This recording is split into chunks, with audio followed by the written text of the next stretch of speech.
Our joint capability has shifted how 3D CAD systems describe kinematics.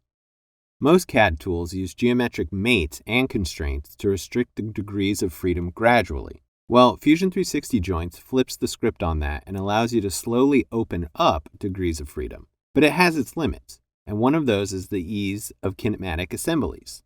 You asked for it, and here it is, tangent relationship. The tangent relationship tool gives you the ability to have two components tangent to each other when one component moves, then the other moves tangentially with it. In the Assemble panel, pick the tangent relationship command. Next, select a face on the first component, then a single or suite of faces on the second component. The result will be the faces of the two corresponding components will now maintain a tangent geometric relationship. Think of it as a constraint. The joints are exercised via dragging, animating, or driving joints. A node for the tangent relationship will appear at the appropriate place in the timeline, and a node under a folder called Relationships will be placed in the browser below the joints folder.